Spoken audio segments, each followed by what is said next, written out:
దేవుని అందరి భయభక్తులు కలిగి చెడుతనమును విసర్జించిన వాడు అతనికి 7 కుమారులను 3 కుమార్తెలను కలిగి అతనికి 7,000 గొర్రెలను 3,000 ఒంటెలను 500 జతల ఎడ్లను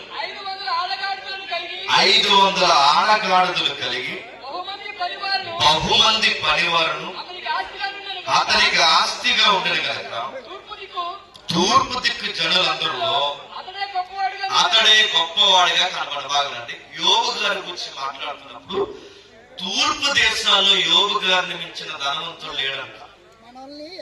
ఎక్కడ తూర్పు మనం చాలాసార్లు విన్నాం, మన వర్తమానం ఫాలో అవుతుంది.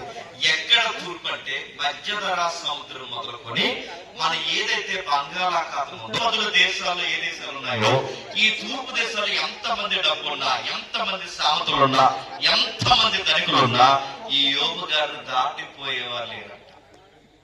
ఇంకా మీకు బాగా యోబు కెపాసిటీ ఏంటో మీకు తెలియాలి అంటే ఒక ఉదాహరణ చెప్తాను, జాగ్రత్తగానండి. నేను చాలా దగ్గర చెప్పిన ఉదాహరణ మీకు చెప్తాను, ఒకసారి మీరు అబ్జర్వ్ చేయండి.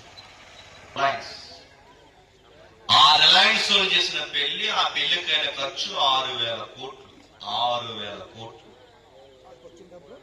ఆ 6,000 కోట్ల చేసిన, ఆ ₹1,00,00,000 చేసిన పెళ్లి, ఆ పెళ్లికి సెలబ్రిటీలు, ఆ సెలబ్రిటీలు యాక్టర్లు, ఇంటర్నేషనల్ ఫిగర్లు, ఎవరైతే పొలిటీషియన్స్ వాళ్ళు వీళ్ళు మొత్తం అందరూ ఆ ఏదైతే ఉందో ఆ సెలబ్రేషన్ చేసుకుంటున్నా లేదా వివాహం చేసుకుంటున్నా ఆ రిలయన్స్ పెళ్లికి వచ్చారు.